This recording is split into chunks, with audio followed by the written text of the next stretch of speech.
When companies live the values that they write on paper, that's when I know that they're going in the right direction.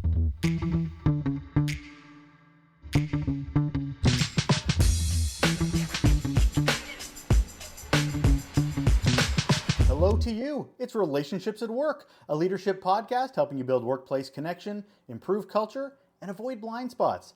I am your host, Russell Lolliker, as per usual. I am a communications and leadership expert, got a couple of decades, successful decades of experience in both those areas, and a whole whack of curiosity. Whack, I think, is a measurement. Is it metric? Imperial? I don't know. Anyway, I've got a lot of it, just like you. That's why you're here, on how we can make the workplace a better place.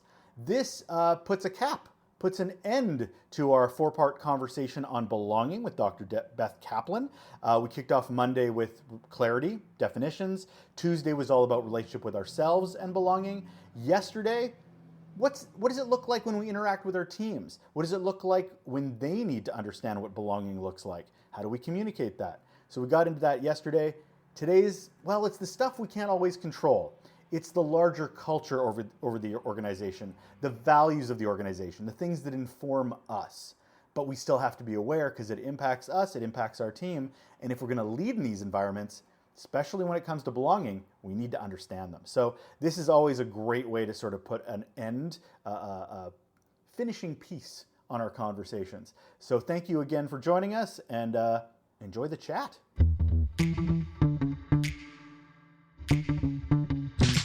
As a leader, as an emerging leader, as an established leader, we can only control what we can control. We can control the ecosystem of belonging for our teams. Do we have any responsibility to this, to the point we're talking about now, of creating a sense of belonging for those leaders above us, for the larger organization, for executive? Or should we only be focusing on the team we're responsible and accountable to? So I could argue that we can't control any of that, truthfully, because belonging is something you determine for yourself. What I can say is that you want to create a culture of inclusion because you want people to be rowing in that boat with you. And there are many ways to do that. And yes, I do believe it's up and down motion. So it could be for the people below you, and it's making sure that they have the right opportunities, the right candor and feedback, right? The right spectrum of care. And that goes both ways. And you may be thinking, how am I going to influence how the leaders above me feel a sense of belonging? It's all about either being candid in the right areas, so curious but self-aware. That's key. You don't want to be like, oh, hey, Russell, great town hall, but here's some notes for you that you could have done better. That's not going to ever work, ever, I promise. But at the same time, Russell, I loved the way you interacted with the rest of the leadership team. It was so fun to see the way you work together. And I feel like there's so much more synchronicity than there was before. And that's impacted the way I approach, the way I lead my teams. No one ever died of too many compliments. That's a perfect example of how that leader will internalize the fact that they've worked differently and they're showing up differently. So it needs to be genuine. That's the thing I would say here.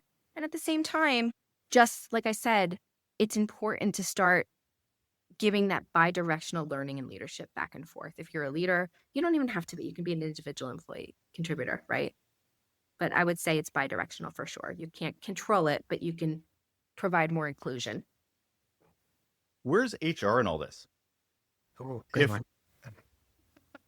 Because we tend to outsource belonging and communication and anything to this small group of individuals over here in this other group called HR.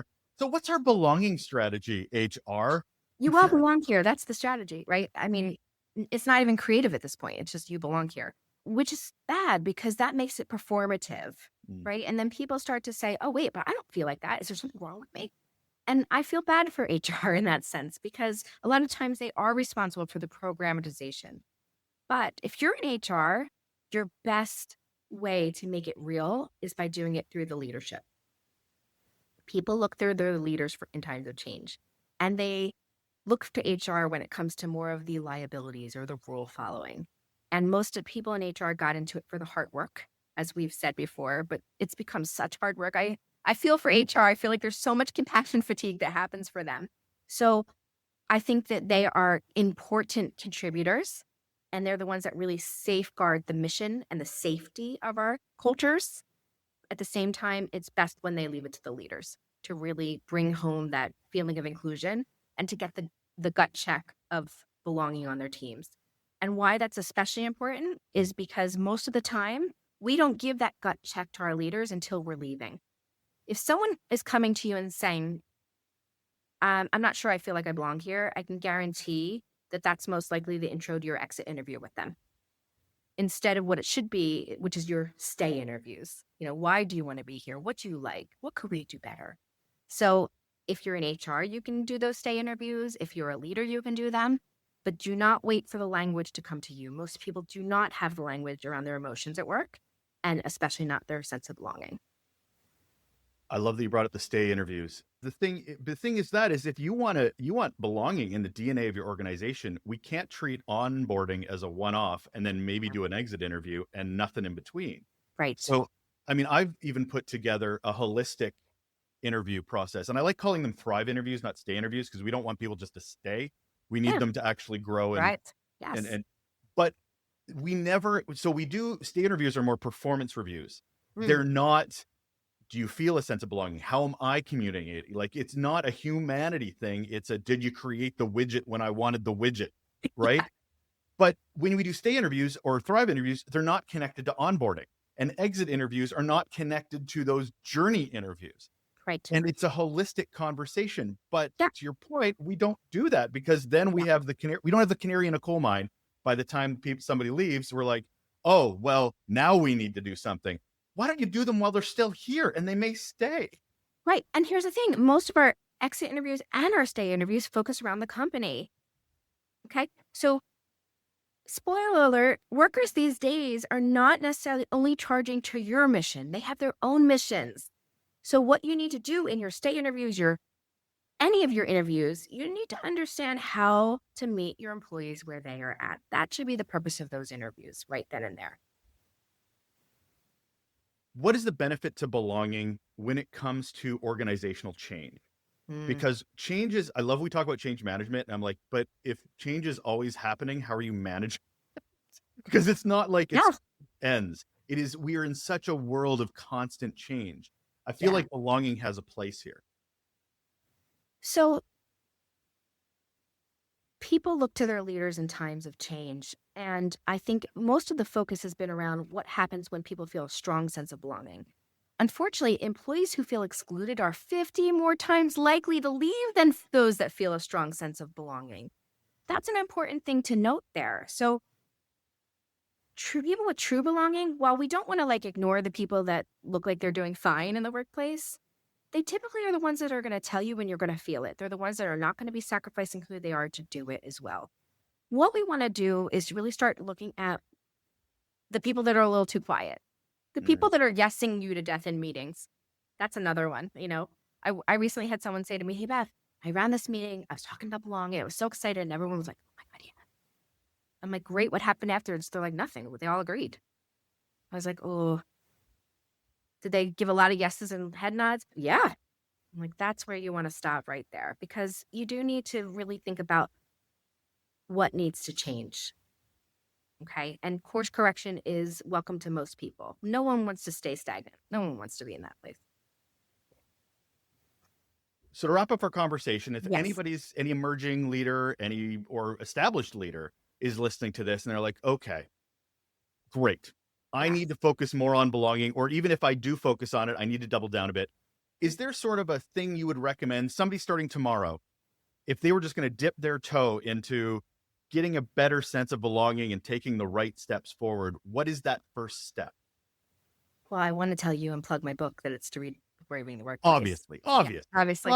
Although I will tell you, it is a good handy guide to understanding your own values and the things you don't want to give up. So that's really the advice I would give, is to understand yourself and go with your gut.